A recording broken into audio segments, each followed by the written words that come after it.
So good. Nice to meet you. Nice to meet you too. I can't believe we haven't met before. I know.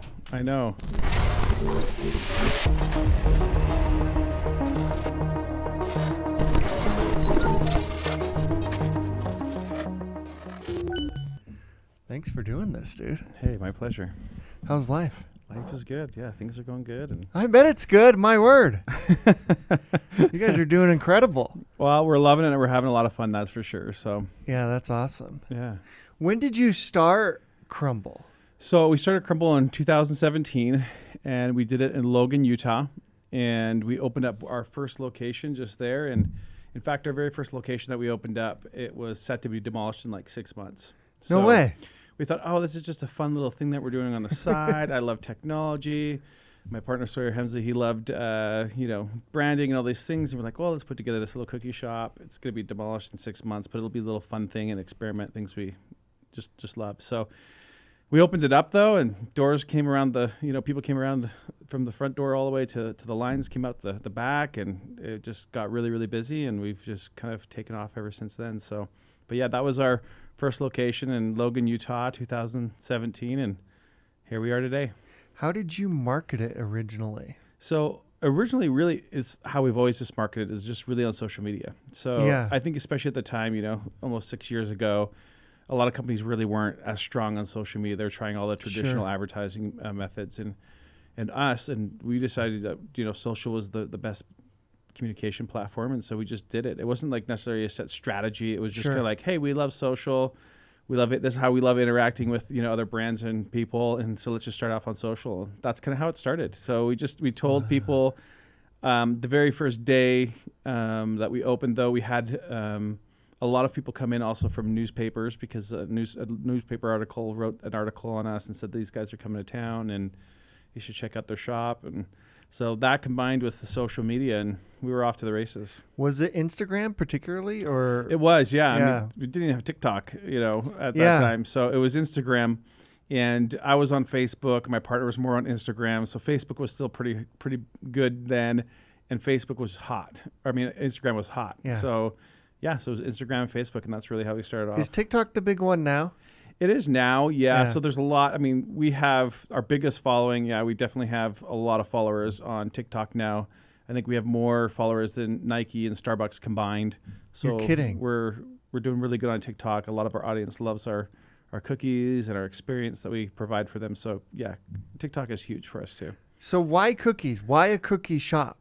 Well, at fun, it was just me and my cousin wanting to do something for fun. Yeah. And we both, we come from a family of bakers, even though we had no baking experience. But our family loved it. We loved eating food. We loved treats. We loved all those things. And so we thought, let's just try it. Let's just do some cookies. And in the first part of the business, I was really excited about the technology. DoorDash wasn't really strong. And so it's like you could order pizza.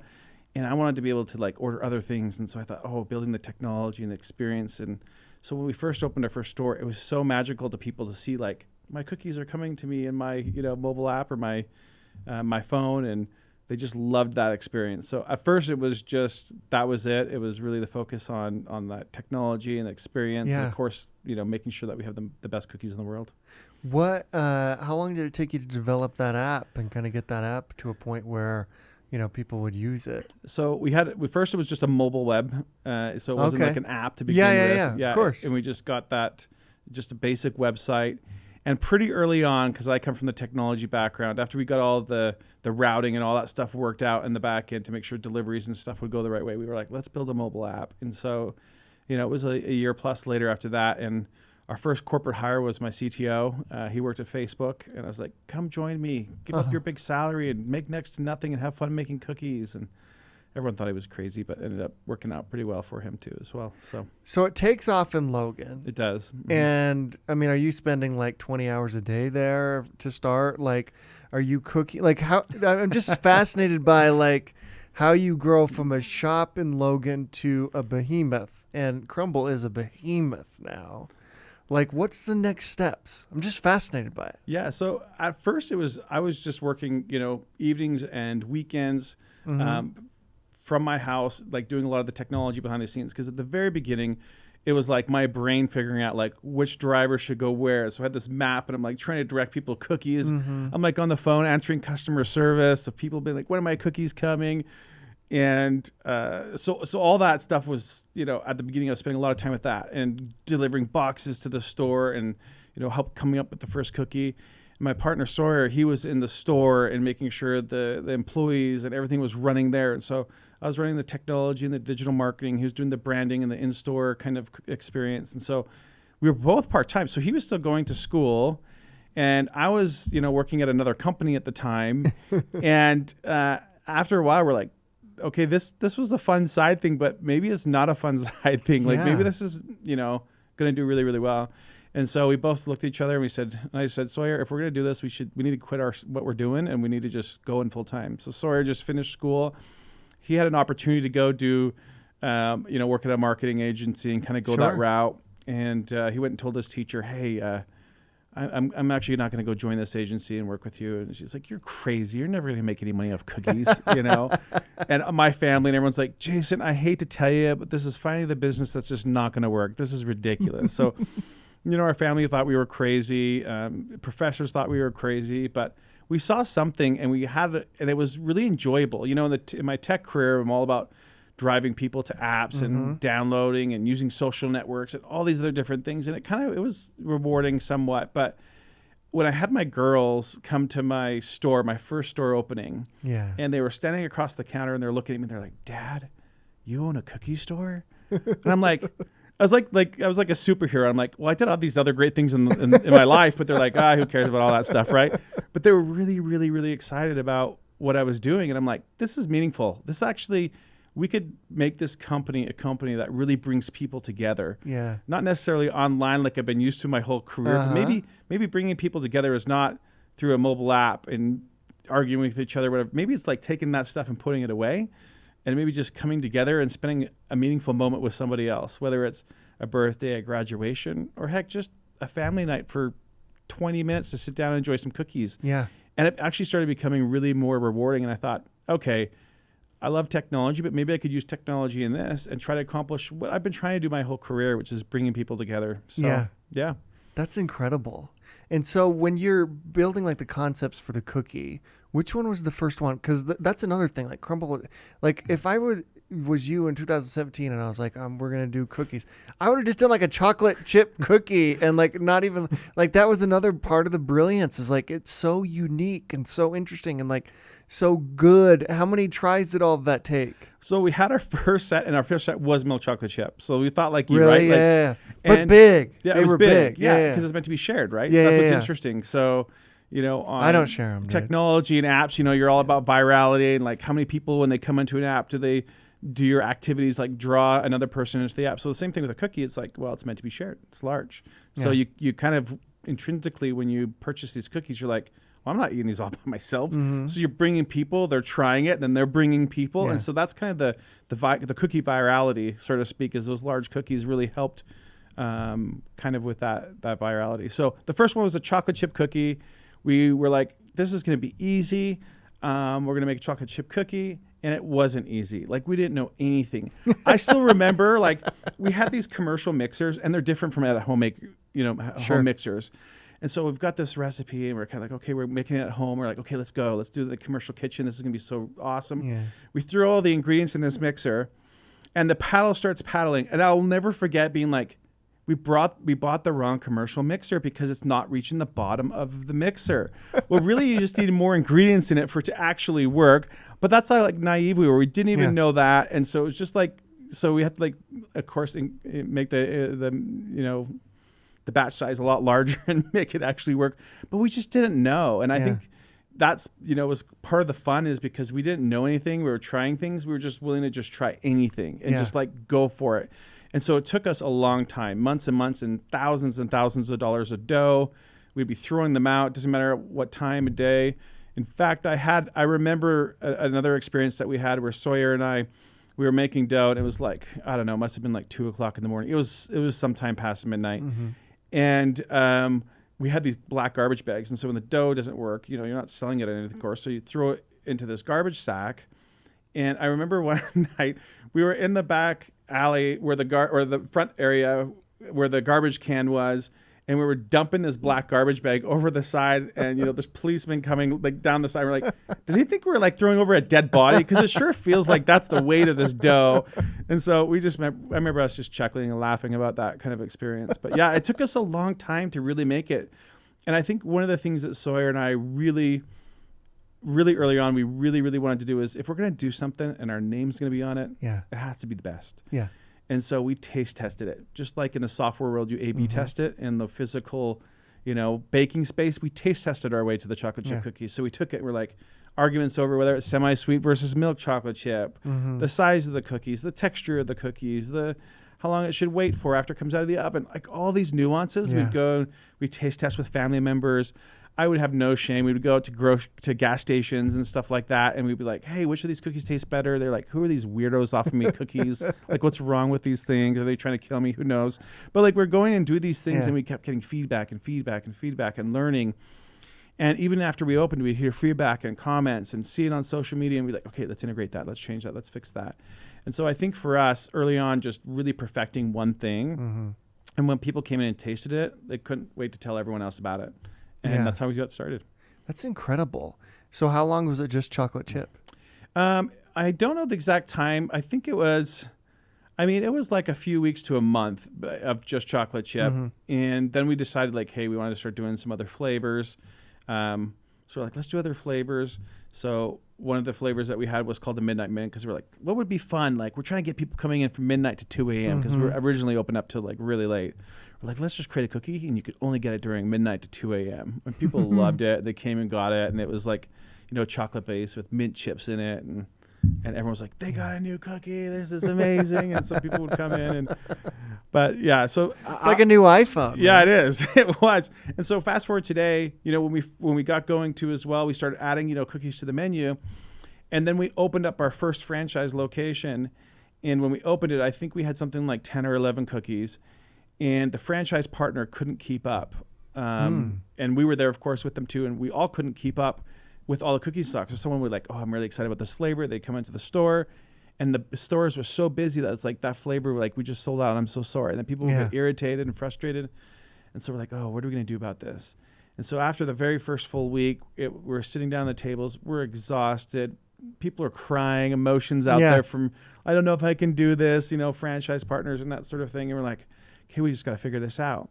And that table in Bountiful, Utah, where we sat in that corner that night, was the idea. We're like, let's do a rotating flavor. Let's just rotate the flavors out. It'll be kind of fun, and we'll start just announcing it. And then we're like, we'll announce it like on a Sunday when we're closed, and people will get really excited about it, and they'll start coming. And so out of that need was born this idea of the rotating menu of, okay, we're going to start rotating our flavors. Interesting. And so we started rotating our flavors every week, and people just started loving it. And social media went nuts. We actually got our post many times flagged as spam, because the platforms would think, oh, because everyone would come at the same time, we'd post at the same time. And everyone would come and start commenting and liking, and they thought it was like a spam post or something happened. So we have to like message them and have, our Facebook reps, when we spend money with advertising and that sort of thing. We're like, what's going on here? So anyways, we got it all figured out. But at the time it was like, this is spam, something going on. It's too much traffic so fast. But it worked out really, really great. What was the decision process around, we're going to franchise rather than we're just going to own all of them? That's it was really just born out of wanting our friends and our family to be a part of it. And so when we first got started, Sawyer's mom was going to be a part of the business, and Sawyer's dad's like, I don't know, it's going to be a lot of work. Are you sure you want to do this? So there was going to be 3 of us owners, and she kind of decided to back out and thought, I don't know if this is, going to be if it's going to be worth it, or if it's going to be too much work. Much credit to her. She still, was great with us in lots of other ways, and still believed in us, but she ended up not doing it. And after our second store opened, I got a call from, his dad, and he's like, she's going to kill me. This thing is like busy. Is there any way I can just buy a portion of this? Like, how can we make this work? And then at that point I was like, well, it doesn't really make sense. We've got this going. We've done a lot of this hard work to get, the recipes and stuff going. And so I was like, well, how does it work in the food world? I'm like, oh, they franchise. Yeah. And so when franchising was born, it was really just out of a need to like, okay, how about we give you a store? You're going to do a store. You can have your own store. We'll franchise it. And a couple family members like, well, if he's doing what I want to do. And so we've got 4 or 5 people, friends and family wanting to do these stores. And that was it. So we didn't market it. We didn't advertise it. We didn't have these big plans. I was like literally stressed up, like couldn't sleep at nights thinking, oh my goodness, our first franchise partner is going to open their store. Is this thing going to even work? It's probably not going to work. It's going to be Story's dad. And then I'm like, this guy invested all of his money. I was so stressed out. I even helped him build his first counter. That's how it was saved him like $300 or something. It was junk counter. Anyways, I was so nervous and wanted to really get that, make sure he didn't fail. And so I was there helping him any way I can. And we opened up that first store, and it was just, that was the store where we came up with the rotating menu and that we couldn't handle the volume and all that sort of stuff. And it was just, it was really, really amazing. So that's kind of how franchising was born. Yeah, that's interesting. And even today, we have never marketed franchising. We've never done any of this stuff. So it's just been customers who've come in, loved the product. Really? Or been a friend of someone who loved the product that's like, you got to try this out. And then they've asked and inquired about franchising, and we've gone through the process with them. And of course, today we have a massive backlog of people wanting to franchise. But we never actively try to franchise or sell it. It was all just inbound, and it was just natural and organic. And I think that's why we have some of the greatest franchise partners in the world. Is they love the product. They loved the experience that they had when they came in the store. They loved the smell. They loved everything about it. And so it's really about them taking that experience that they had and said, how can I bring that back to my community and to my hometown and make that part of the culture and the experience that we have, all across the country. And so that's kind of how it got born and how it grew. How did you figure out the franchise model? Like what when you go into this, you're like, hey, were you just looking like, hey, this is how McDonald's does it or Sonic used to do it or whatever, something like that? Yeah, exactly. Yeah, that's interesting. And of course, we've got an attorney that had been specialized in franchising. And so they helped us with a lot of the walking through the paths of, okay, here's some franchise law. Here's some experiences that happened over time. Here's some of the things that you need to do and watch out for. And so they really helped us set up our franchise system. And again, of course, we made mistakes in that and learned from that. But yeah, that's kind of how we got started with that. How do you maintain quality control? Technology. Really? Technology and amazing bakers. So I think those are the 2 keys to it. So anytime you buy a Crumbl, a box of Crumbl, you after you're done having them and enjoying them, or even before, we ask you, hey, upload a photo. Tell us how your experience was. Of course, we give them points into our loyalty system to do that. And they upload photos, and we get tens of thousands of photos all across the country every single day. And then we go through and we have a team that and machine learning that goes in and figures out the quality of the cookies, and we rate those things. And so every store gets a score of how their quality is, and with that quality score, they can kind of compare each other and see hey, how's our quality versus you're doing your quality. And then we can troubleshoot and say, okay, system-wide, we launched this cookie this week. Here was a nuance. And then on, literally within a few days of that week, we can send out a training or a little tip or anything like that helps them kind of perfect that cookie. I mean, it's been so long and there's been so many cookies that those tips will get less and less because people are getting better and better. The interesting thing about quality is as we've scaled the business, the quality has gotten better. Now, some people have thought the opposite, but it's only because the number of stores that are out there, obviously you're going to get more complaints. So if you got 5 complaints on quality in a store in a month and you drop it to 2, but you have 1,000 stores, well, you go from 5 complaints to 2,000 complaints on the internet, even though the quality on each store is cut in half. The quality is increased actually by double. So our quality is getting better and better and has been amazing. We've got great bakers. We've got great, franchise partners and managers. So it's actually getting really, really, really good.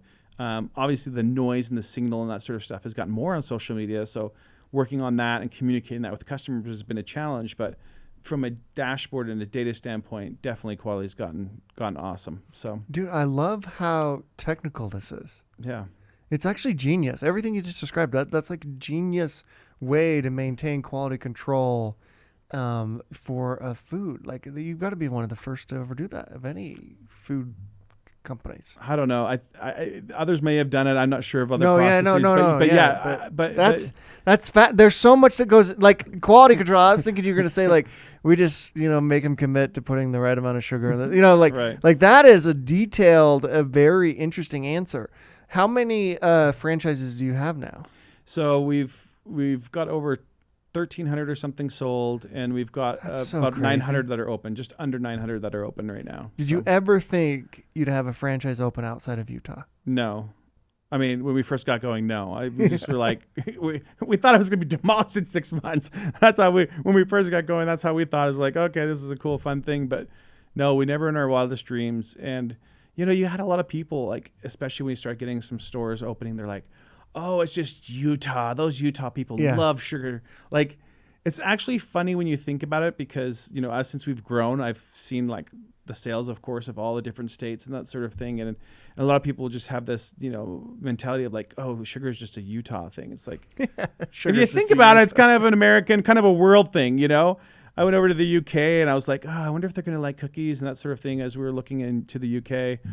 And I look over there and like there's bakery shops on like every corner and there's just so much sweets everywhere. I'm like, oh, they're going to love it. But I think we get this mentality like Utah is the only one that consumes sugar because we don't consume a lot of other different products. And so therefore we only consume sugar. And it's like, no, the world kind of loves sugar. So yeah, it's like those soda shops. Same thing. It's like that would never work. And they work. Oh, they totally work. People drink soda outside of Utah. It turns out, That's pretty interesting. Pepsi and Coke are not selling, you know, their products just to Utah. But that was you know, it's a paradigm though when you're in it and you're like, okay, I've only got 2 stores. It's a real fear you have of like, is this going to really work outside of Utah? And so you have people like, okay, it's not going to work outside of Utah. And my mentality is like, well, let's find out, right? And so anytime we had someone that would doubt or say that, you know, these things wouldn't work, we would be like, well, let's try and figure it out and see if that would work. Or it wouldn't work outside Utah. Okay, well, it works outside Utah, but not in a warm state because they're warm cookies. You're like, okay, well, let's go to Nevada and see how that goes. And it's like, it's doing great in Nevada. So not in a warm state. Isn't that funny? So it is really funny. And,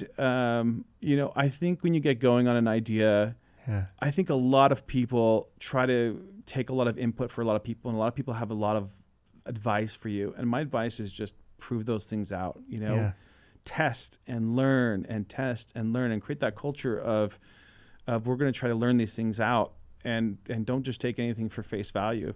Of course, watch out for those things. And there's big pieces of advice that we've watched out for that are like, okay, that, you know, we should watch out for those things. But in general, just get started and keep growing and perfecting your product over time and keep iterating and growing your business.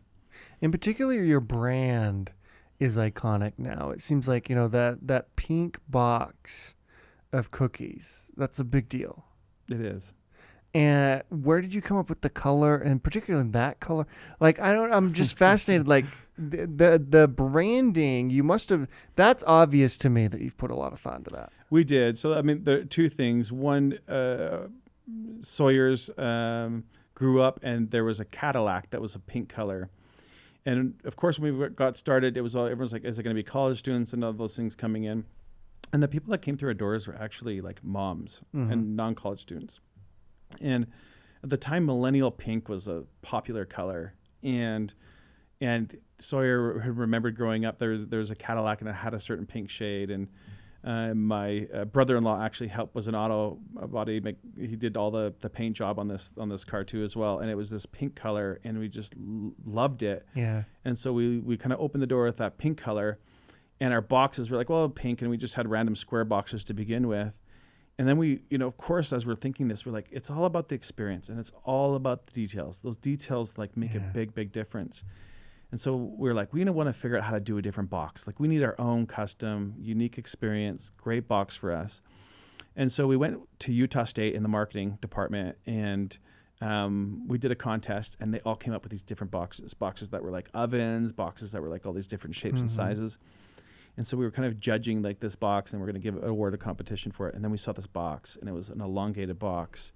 And it wasn't exactly how it was today. It kind of slid out a little bit different, but just the feeling of the box, and you slide it, it's like almost like you're giving flowers, or how it was for gifting. And it just was different, unique, and special. And when we were holding it, it just felt like this experience that was different. And so we're like, this is it. This is the box. We both knew. We both were agreed to it. And we're like, this is the box. This is the experience we want to go to. So, of course, we went to some box manufacturers and said, this is our box. This is what we want to do. And you know, it's interesting. You go from, you know, a non-custom box to this pink iconic box that everyone loves to now we're getting our, you know, our paper from Mensa overseas that's doing it. It's 100% biodegradable. And And just how something starts from just this little germ of an idea, and next thing you know, you're buying tons and tons of paper from a different country, that's got great sustainability. And so it's just fun. I love ideas and I love growth. I love seeing an idea or things come from something that's just an idea, and then you can grow and build upon that.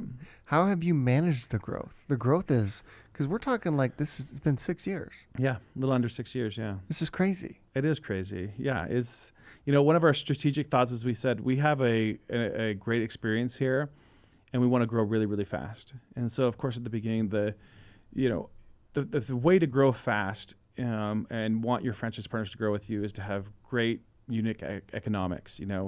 The economy is great, the everything's roaring, and we're like, okay. And franchise partners were successful, and so they just wanted to do more and more and more stores. And so our strategy was, okay, we don't want to be like an In-N-Out on one side of the country and a Whataburger on the other side of the country and have two great cookie companies that are kind of. Our goal was, how do we blanket the country as fast as possible, or our competitors would.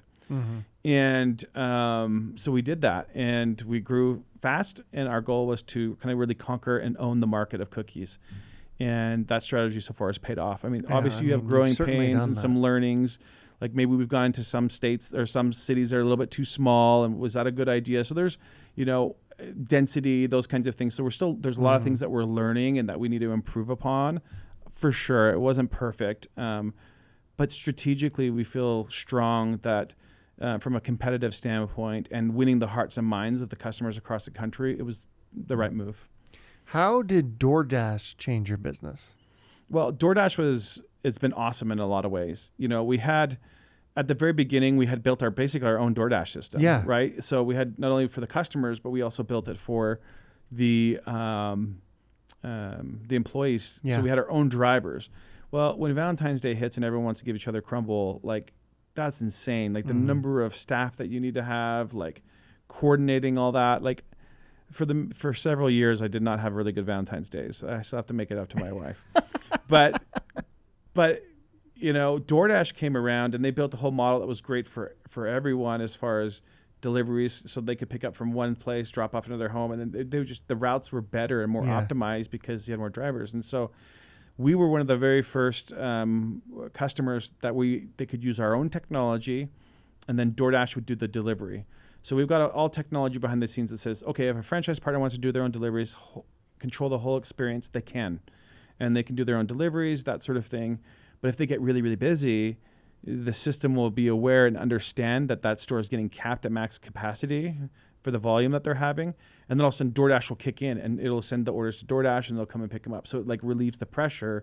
Yeah. So it's on and off. So it's very elastic. So all the technology behind the scenes will maximize the customer experience and then also let the store handle whatever experience that they want. So we've built all that technology that allows us to utilize DoorDash in an elastic way depending on volumes and demand. These are stores. You can go into a Crumbl store and eat a cookie inside the store.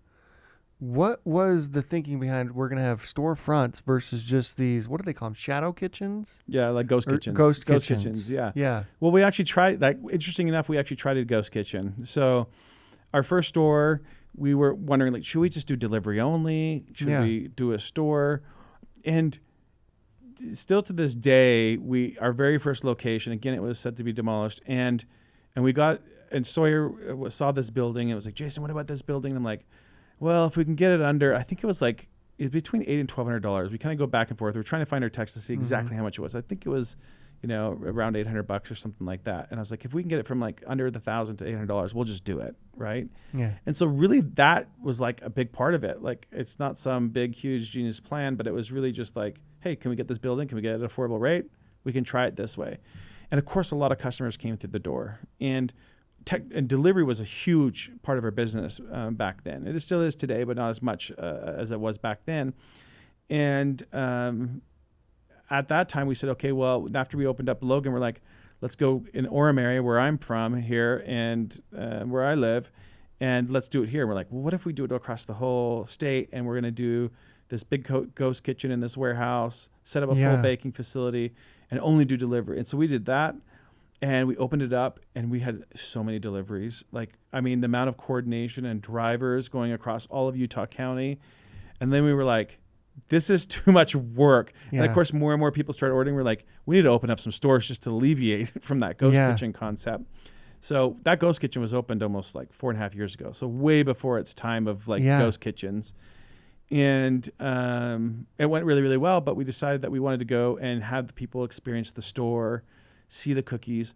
A lot of competitors or other people, they make their dough off site. They ship it in. It's frozen. They're little pucks. And then they try to like just dress up this cookie. Yeah. And for us, we learned that the customer loves fresh baked cookies, just like you have at home. And so you can see the like flour on the counter and sugar all over the place. You can smell the powdered sugar. So you can smell all these different smells in the store, and you can watch it getting made right in front of you. And that became core to the experience, so that people know like, hey, if I order from Crumbl, like I'm getting fresh ingredients. I'm getting it baked in real time, and it's a fresh cookie. Right. And that really, it just tastes better. It just tastes better. And so we felt like that was such a core part of the experience that just hiding it behind a ghost kitchen, that sort of stuff, is just kind of almost was a shame. And so you saw our kitchens, and they're all open, and everyone kind of look into them today and watch all their cookies getting made. So that was kind of the decision to go from a ghost kitchen to kind of that experience. And it paid off big time. Yeah, it reminds me of going to Krispy Kreme as a kid, and those machines, the little machine, and you'd like just watch it, like, this is crazy. This is super cool, and it's awesome, right? Yeah, it's fun. You still have great memories as a kid. So. Oh yeah, it's way fun. Yeah. So what do you say to people who think like, hey, cookies are just a fad? This might go away, because I mean, you've been told like it won't work in warm weather, it won't work in Europe, whatever, right? Yeah. And so I'm sure you're getting, hey, cookies are not everybody's gonna like, which is absurd. Yeah. I don't really get it either. But I hear it. I actually hear this, personally, where I'm like, wow, look how incredible that Crumbl's doing. And they're like, yeah, but don't you think that might be just like a fad? People are going to get sick of cookies. I'm sick of cookies.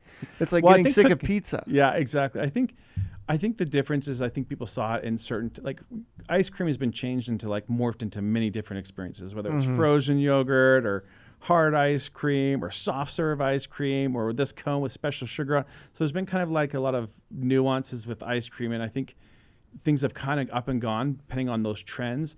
And then I think cupcakes too as well, where, you know, a lot of people for cupcakes are like, well, that was like really exciting and people got it, and then cupcakes kind of faded out. And I think the question is growing up, did you have a lot of cupcakes like that? Did you have a lot of cookies? Like, it's just been a staple in America and really throughout the world for so long that in my mind is like, are cookies a fad? I don't think that they are. You know, sure, there might be some peaks times and some busier times than others. That might be true, right? But cookies are not going to go away. People love cookies, and they have their whole life, and that's just my opinion on it. That's my sense of it too. Is like, why would people get sick of cookies? Yeah, it doesn't make sense. Yeah, maybe if their lives are just, they're having a really hard time. Or if you're getting sick of cookies, we should talk about what else is wrong in your life. Okay? It's like enough of all these cookies. This is too much. It's like, no, that's you're in a good spot. If you have too many cookies, that's right. That's a great thing. So, will you ever do anything other than cookies? Maybe not Crumbl specifically. Well, we've done ice cream. We've got some ice cream in stores, and we've dabbled in that. And but we'll try new cookie ideas. Experience, right? You're putting the ice cream on the cookie. Well, we've had separate just ice cream. Oh, you have? Oh, I didn't know that. Interesting. But I think, in answer to your question, I don't know. I don't know what the future holds. You know, we're creators, we're bakers. We love, surprising and delighting customers. So the answer is, I don't know all the products that will come in the future. We can't really say, but we love trying new things. And of course, who knows? Other brands or things in the future, we'll dabble in some of that potentially sometimes too. So. I'm surprised you haven't done an ice cream and put it in grocery stores and people go pick up a pint or a half gallon or whatever it is. I know. We're trying to open 1,000 stores, Yeah. Give us a few more years. But you have such a strong fan base, and people like those Crumbl's cookies are in that ice cream. Yeah. That's a good idea. That seems like that's good idea. I'll have to jot that one down. Well, what have you learned about leadership through all of this? Are you the same leader you were 6 years ago? Oh, definitely not. I mean, I've learned a lot. I mean, I've learned a few things from leadership. The first thing that I've really learned is that you got to really take care of your people. You got to really show them love and give them vision for where they can go. I think people are capable of so much, and even individuals don't realize how much ability they have inside them. like even you with this podcast, it's like, how much more could you do? You could do Yeah. 10 times more than even you think of today. Sure. And so I think leadership is really, for me, that I've learned, is inspiring your team and loving them to show them like what's capable and what's possible, and then getting the heck out of the way and letting them do it. Right. Yeah. Like, I think, there's times when you're in the grind and trying to, get that one thing done, and it just needs your touch. And sometimes I'm jumping in and doing those things even today. But in general, it's about inspiring them and helping them understand where they can go and where they need to be, and then giving them the tools and the resources and getting out of the way. If no one is excelling your expectations or doing things that are even you couldn't have dreamed of, you're not really a great leader. They're just kind of coming up to your level. So leadership for me is surrounding yourself with the right people and inspiring them to do things you couldn't even dream of. Yeah. I think that's one core thing I've learned as far as, just that leadership. So going from the nuances of doing it all yourself and answering the customer service to how do I inspire a team of, 50 people that are answering the phones? How do I inspire the leader who's inspiring the leader who's doing that? So as you grow and as you scale, and it's still a challenge for me today to learn how, I can do better at those different things, how I can set a better example, or how I can, motivate better. There's still challenges. Don't get me wrong. It's not perfect for sure. And as I'm scaling, I'm still learning a lot. But I'm having a lot of fun. Jason, I'm so impressed. Congratulations on all the success. Seriously, this is becoming one of the biggest companies that ever come out of Utah. And it's just incredible what you've built and the technology behind it and the whole systems in place. That's really hard. And to do all this in 6 years is just unbelievable. Thanks for telling us about it too. Really appreciate it. Well, thanks for having me. It's been a pleasure to be with you. Likewise.